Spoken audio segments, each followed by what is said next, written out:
Hello बच्चों, let's see the question. The line that draws power supply to your house from street has, here we have given four options: A 0 average current, B 220 volt average voltage, C voltage and current out of phase by 90 degree, D voltage and current possibly differing in phase phi such that phi is less than pi by 2. Now to answer this question, first we will discuss here the key concept, and here the key concept is given as AC power supply.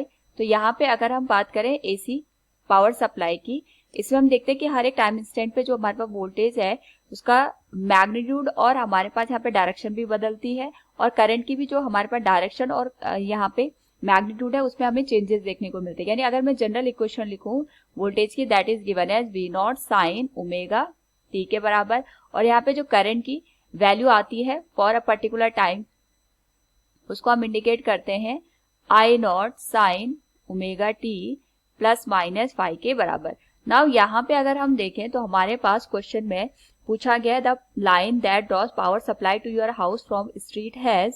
तो जो हमारे पास यहाँ पे house hold circuitry होते हैं उनसे जब हम यहाँ पे पावर सप्लाई की बात करते हैं तो हमारे पास यहाँ पे अगर मैं बात करूं एवरेज करंट की, तो एवरेज करंट के लिए यहाँ पे हम सिंपली इस तरीके से इसको अंडरस्टैंड कर सकते हैं कि जो करंट है हमारे पास वो डायरेक्शन में भी चेंज होगी हर एक टाइम पे, और हमारे पास यहाँ पे उसका जो मैग्नीट्यूड होगा वो भी वेरी करेगा. तो जैसे क्वेश्चन में दे रखा है उसके अकॉर्डिंग मैं करंट की इक्वेशन देखूं I naught sine omega T plus minus five.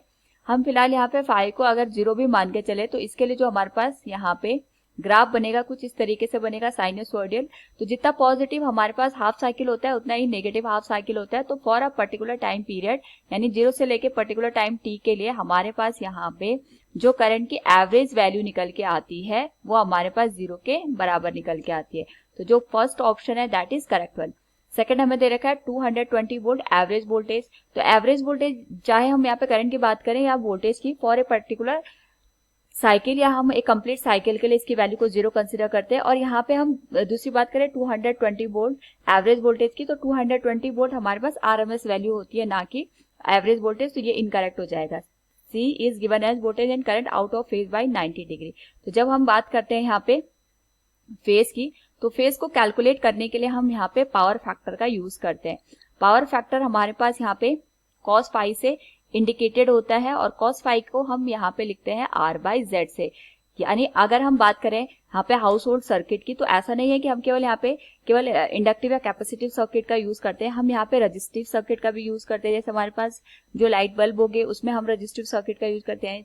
इसके साथ साथ इंडक्टिव और कैपेसिटिव सर्किट का भी यूज किया जाता है. यानी हम R, L और C तीनों का यूज करके यहाँ पे जो हाउस होल्ड हमारे पास अप्लायंसेज होते हैं उनको रन करते हैं. उसके करस्पॉन्डिंग हमारे पास जो फॉर्मूला बनेगा पावर फैक्टर का that will be R by Z. Question के अकॉर्डिंग हमारे पास यहाँ पे जो फेज है वो 90 डिग्री होना चाहिए, और 90 डिग्री ये तभी होगा जब हमारे पास cos फाई की वैल्यू यहाँ पे जीरो के बराबर आएगी. यानी हमारे पास यहाँ पे अगर मैं वैल्यू निकालू cos फाई जीरो हो गया तो उस केस में फाई की जो वैल्यू होगी that will be pi by 2.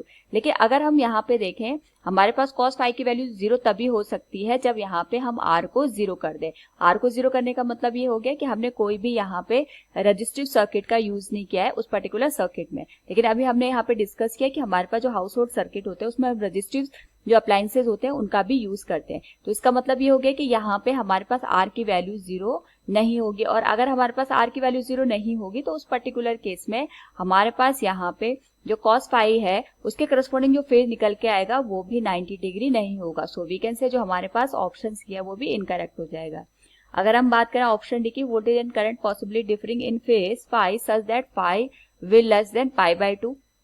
तो इस पर्टिकुलर केस में हमारे पास यहाँ पे अगर हम बात करें जो फेज यहाँ पे हमें ऑब्टेन होगा R बाई Z से, तो हमें पता है कि हमारे पास ये जो एलिमेंट है इनकी जो भी वैल्यू आएगी उसी से हम यहाँ पे जो cos फाई है उसको कैलकुलेट कर सकते हैं. यानी हमारे पास जो रेजिस्टेंस है और जो हम यहाँ पे Z की वैल्यू कैलकुलेट करेंगे जिसको हम लिख सकते हैं Z equals R square plus XL minus XC का होल स्क्वायर.